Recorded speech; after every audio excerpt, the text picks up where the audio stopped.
इस कहानी का नाम है रात के ट्यूशन। शहर के बाहरी इलाके में एक छोटा सा मोहल्ला था। नाम था लक्ष्मी नगर।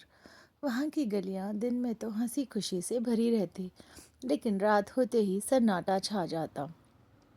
इसी मोहल्ले में रहती थी प्रिया शर्मा। उम्र 28 साल। प्रिया एक ट्यूशन टीचर थी। साइंस और मैथ्स में एमएससी करने के बाद उन्होंने घर से ही बच्चों को पढ़ाना शुरू किया था। उनकी क्लासेस सुबह 5 से शाम 7 बजे तक चलती, लेकिन कभी कभी लेट नाइट ट्यूशन्स भी लेती, खासकर उन बच्चों के लिए जो बोर्ड एग्ज़ाम के प्रेशर में थे। प्रिया का घर पुराना था, 2 मंजिला। नीचे ग्राउंड फ्लोर पर उनका ट्यूशन रूम था, जहाँ सफ़ेद बोर्ड, 4 डेस्क और एक पुरानी वुडन चेयर रखी रहती। ऊपर उनका बेडरूम और किचन। पति राजेश आईटी कंपनी में जॉब करते थे और अक्सर लेट नाइट शिफ्ट में रहते। प्रिया अकेली ही घर संभालती। मोहल्ले वाले उन्हें प्रिया मैम कहते, क्योंकि वो बच्चों को बहुत प्यार से पढ़ाती। लेकिन हाल ही में एक नया बच्चा आया था, अमित। अमित 12वीं कक्षा का स्टूडेंट था। पतला, दुबला, चश्मा लगाए, हमेशा उदास सा। उसके माता पिता विदेश में थे। वो चाचा के साथ रहता। अमित ने प्रिया से कहा, मैम मुझे रात 9 बजे से 11 बजे तक ट्यूशन चाहिए। बोर्ड एग्ज़ाम में फ़ेल नहीं होना। प्रिया ने हामी भर ली। पहली क्लास ठीक रही। अमित चुपचाप सुनता, नोट्स बनाता, लेकिन प्रिया को लगा उसकी आंखों में कुछ अजीब था, जैसे कोई राज छिपा हो। पहली रात का संकेत। पहली रात के ट्यूशन के बाद प्रिया थक कर बेड पर लेटी। घड़ी में 11:30 बज रहे थे। बाहर बारिश हो रही थी। अचानक उन्हें लगा कोई दरवाजे पर खटखटा रहा है। प्रिया ने कान लगाए। खट खट। नीचे जाकर देखा तो दरवाज़ा बंद। शायद हवा होगी सोचकर वापस सो गई। लेकिन नींद में उन्हें सपना आया। एक लड़का अमित जैसा बोर्ड पर लिख रहा है, मुझे पढ़ाओ मैम। रात में सुबह उठी तो सब नॉर्मल। अमित आया, क्लास ली, लेकिन शाम को जब बोर्ड साफ किया तो कोने में हल्का सा लिखा मिला, रात के ट्यूशन। प्रिया हंस दी। बच्चों का शरारत होगा। अमित ने कुछ नहीं कहा। अगली रात फिर 9 बजे क्लास चल रही थी। अमित पूछता, मैम अगर कोई मर जाए तो क्या होता है? आत्मा कहाँ जाती? प्रिया ने हंसकर कहा, ऐसी बातें मत सोचो, फिजिक्स पर ध्यान दो। लेकिन अमित की आंखें चमक उठी। 11 बजे अमित गया। प्रिया ने चाय बनाई और अमित के चाचा को फ़ोन लगाया और पूछा, क्या अमित घर पहुंच गया? 10 मिनट पहले निकल गया था। चाचा बोले, मैम अमित तो 2 साल पहले मर चुका है, एक्सीडेंट में। विदेश से लौटते वक्त प्लेन क्रैश। प्रिया का फ़ोन हाथ से गिर गया। बाहर बिजली कड़की। प्रिया ने अमित के चाचा से पूरी बात पूछी। चाचा ने बताया, अमित मैथ्स में कमज़ोर था, बोर्ड में फ़ेल होने का डर था। हम उसे ट्यूशन दिला रहे थे, लेकिन प्लेन क्रैश हो गया। उसके पास एक पुरानी डायरी थी जिसमें लिखा था, रात के ट्यूशन से पास हो जाऊंगा। उसके बाद से घर में अजीब घटनाएं होती हैं। बच्चे रात को उसके नाम से पुकारते। प्रिया डर गई, लेकिन सोचा शायद अफवाह होगी। फिर भी अमित को आने से मना कर दिया। लेकिन अगली शाम अमित खुद आ गया। मैम मुझे पढ़ना है, फेल नहीं होना। प्रिया ने दरवाज़ा बंद करने की कोशिश की, लेकिन अमित अंदर घुस गया। उसकी आंखें अब काली लग रही थी। क्लास शुरू हुई। अमित सवाल पूछता, प्रिया जवाब देती, लेकिन हर सवाल अजीब। मैम अगर बॉडी सड़ जाए तो आत्मा कैसे दिखती? प्रिया डरते हुए पढ़ाती रही। 11 बजे अमित बोला, कल फिर आऊँगा। रात के ट्यूशन जारी रखना। चला गया। रात को प्रिया को नींद ना आई। वो अमित के बारे में सर्च करने लगी। पता चला 2 साल पहले प्लेन क्रैश में अमित मरा था, लेकिन उसका बैग कभी नहीं मिला।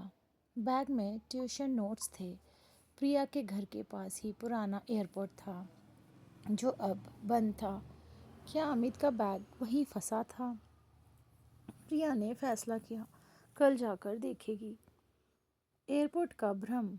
अगली सुबह प्रिया एयरपोर्ट गई। जगह जर्जर, झाड़ियाँ उगी। अंदर घुसते ही सिहरन हुई। पुराने हैंगर में एक बैग मिला, अमित का। अंदर नोट्स और एक फ़ोटो। अमित ट्यूशन रूम में, प्रिया जैसे टीचर के साथ। लेकिन प्रिया को वो टीचर कभी याद ना आई। फ़ोटो के पीछे लिखा, रात के ट्यूशन मैम रानी। प्रिया चौंक गई। रानी? वो कौन? घर लौटी तो अमित इंतज़ार कर रहा था। मैम, बैग मिल गया? अब पढ़ाओ। प्रिया ने बैग दिखाया। अमित हंसा। उसकी हंसी ठंडी थी। क्लास में अमित ने कहा, मैम, असली कहानी सुनो। 2 साल पहले मैं यहाँ ट्यूशन लेता था। टीचर रानी मैम। वो रात को पढ़ाती। एक रात स्टॉर्म आया, बिजली गुल। रानी मैम ने कैंडल जलाया, तभी विमान क्रैश की आवाज़ आई। रानी मैम बाहर गई और कभी लौटी ही नहीं। उनका शव एयरपोर्ट पर मिला, लेकिन मैं भी वहीं मर गया। प्रिया चीखी, तुम झूठ बोल रहे हो। अमित बोला, नहीं मैम, रानी मैम का घर यही है। आप उनकी बहन हो, याद करो। प्रिया को फ्लैशबैक आया। हाँ, रानी उनकी बड़ी बहन थी। बचपन में रानी ट्यूशन पढ़ाती, लेकिन प्रिया को कभी बताया ना गया कि रानी की मौत कैसे हुई। परिवार ने छिपा दिया। अमित की आत्मा रानी को ढूंढ रही थी और प्रिया का घर उसी का था। आत्मा का खेल। उस रात क्लास में अमित ने बोर्ड पर लिखना शुरू किया, लेकिन उसकी उंगलियां पारदर्शी हो गई। मैम, मुझे पास कराओ, फाइनल एग्ज़ाम।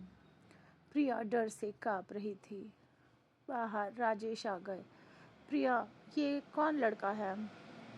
अमित ने मुस्कुराया। अंकल, रात के ट्यूशन।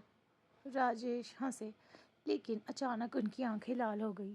वो अमित की तरफ बढ़े। प्रिया चिल्लाई, नहीं। राजेश रुक गए। अमित बोला, अब तुम्हें खेलना है मैम। हर रात एक सवाल गलत करोगी तो कोई नज़दीकी प्रभावित होगा। प्रिया ने मना किया, लेकिन अमित गायब हो गया। सुबह राजेश बीमार पड़ गए। डॉक्टर बोले, शॉक लगा है। प्रिया समझ गई। आत्मा का बदला। वो दादी से मिली, जो मोहल्ले की ओल्ड एज थी। दादी ने कहा, अमित की आत्मा फेल होने का डर ले चुकी है। उसे पास कराओ, वरना सब खत्म। लेकिन रानी का राज खोलना पड़ेगा। प्रिया ने रानी के बारे में खोजा। पता चला, रानी अमित को बहुत सख्ती से पढ़ाती। क्रैश नाइट रानी ने अमित को डांटा, फेल हो गए तो ज़िंदगी भर पछताओगे। अमित भागा, एयरपोर्ट गया और क्रैश में मर गया। रानी ने उसे बचाने की कोशिश की, खुद मर गई। दोनों की आत्माएं फंसी। प्रिया ने फैसला किया, अंतिम ट्यूशन की रात, रात 9 बजे। प्रिया ने ट्यूशन रूम सजाया, कैंडल जलाए।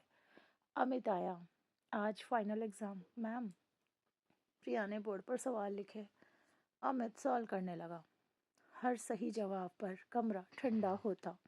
प्रिया ने कहा, अमित, रानी मैम ने तुम्हें प्यार से पढ़ाया होता अगर तुम रुकते।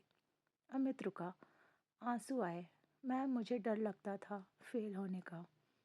प्रिया ने रानी की डायरी निकाली। ये पढ़ो। रानी लिखती, अमित मेरा बेस्ट स्टूडेंट, वो पास होगा। अमित रोया, मैं पास हो गया? प्रिया बोली, हाँ, अब जाओ। अचानक हवा चली, कैंडल बुझ गए। अमित की शक्ल साफ दिखी, पीसफुल। वो बोला, thank you ma'am, Rani ma'am को कहना सॉरी, और गायब। बाहर सूरज उगा, राजेश ठीक। प्रिया ने एयरपोर्ट जाकर रानी और अमित के नाम पर प्रार्थना की।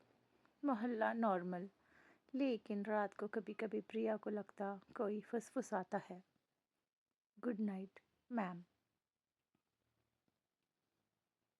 अगर कहानी ने डराया तो लाइक करो, और ऐसी और डरावनी कहानी के लिए सब्सक्राइब करो और शेयर करो। Thank you so much.